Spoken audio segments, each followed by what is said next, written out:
Avec le D810, Nikon propose un réflexe plein format, ultra polyvalent, capable de séduire des photographes que tout oppose en matière de besoin. Les attentes d'un photographe de studio vont bien évidemment différer de celles d'un photographe animalier, et pourtant, il peut être envisageable de les réunir autour d'un seul et unique boîtier.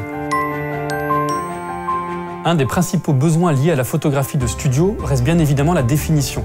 C'est entre autres sur ce critère que le D800 s'est démarqué lors de son lancement et a permis de repousser les frontières qualitatives. Je suis utilisateur du D800 dès sa sortie, donc ce boîtier est venu en remplacement de boîtiers moyen format avec lesquels on avait l'habitude de travailler. Le D800 a vraiment changé la donne et changé la façon de voir le métier de photographe en studio.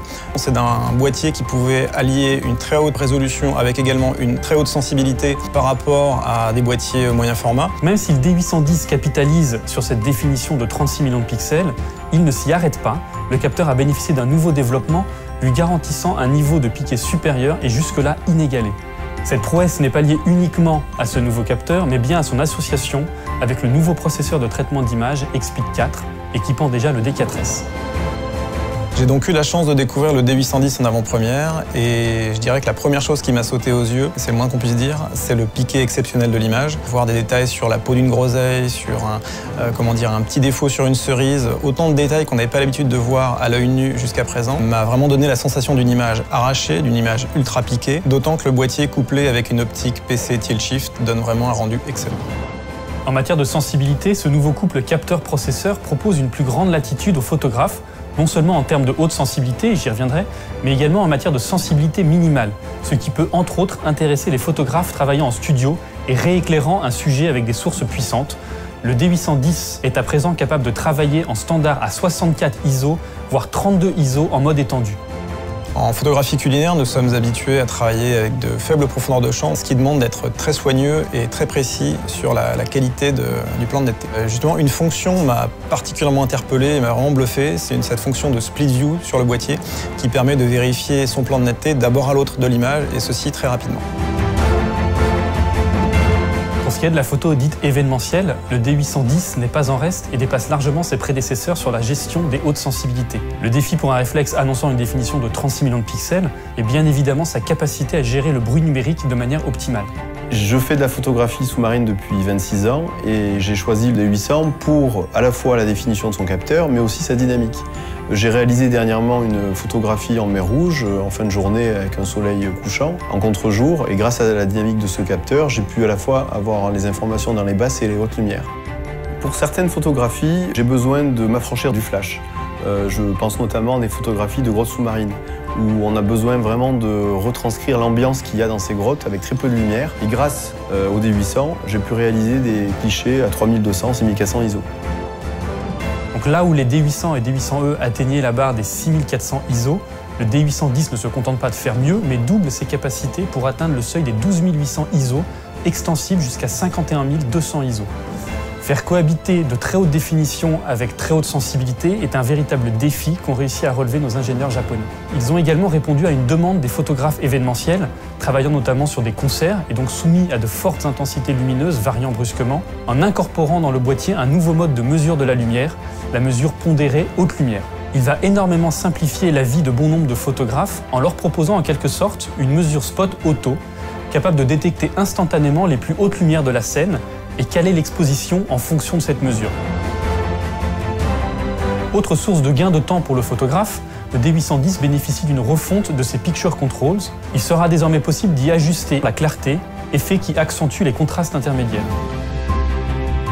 Le D810 offre la particularité de convenir à la plupart des photographes, et notamment les spécialistes animaliers et paysagistes. Le principal atout d'un tel boîtier pour ces photographes est bien évidemment sa capacité à jongler entre les formats FX et DX. Ce qui m'intéresse beaucoup sur ce boîtier, c'est en fait la possibilité de programmer des raccourcis.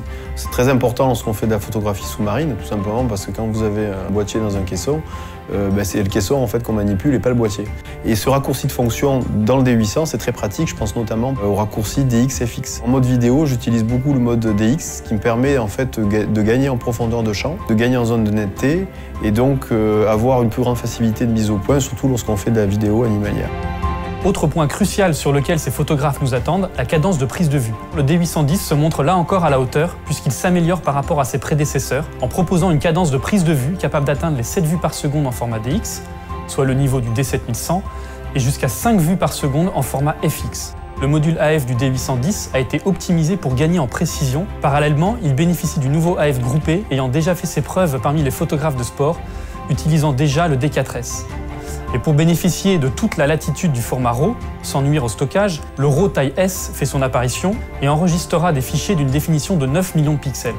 J'utilise un D800 depuis quelques années, que j'ai choisi pour déjà la taille de son capteur, qui me permet de jouer avec la profondeur de champ jusqu'à avoir une profondeur de champ très courte, donc qui crée une image très riche et qui rappelle davantage le cinéma que la télévision. Et puis le D800, c'est un boîtier qui est robuste et qui est tropicalisé. Et du coup, on sait qu'on peut l'emmener dans tout un tas de tournages sans risque. Moi, il m'est déjà arrivé d'avoir mon boîtier qui tombe dans la glace et pour autant, le boîtier a continué à fonctionner. J'ai pu finir mon tournage sans aucun souci. Pour ce qui est de la production audiovisuelle, le D810 surpasse ses prédécesseurs et offre à présent la capacité de filmer en Full HD 1080p jusqu'à 50 voire 60 images par seconde. L'exposition, quant à elle, peut désormais s'ajuster automatiquement via la sensibilité seule en conservant un couple vitesse-diaphragme constant.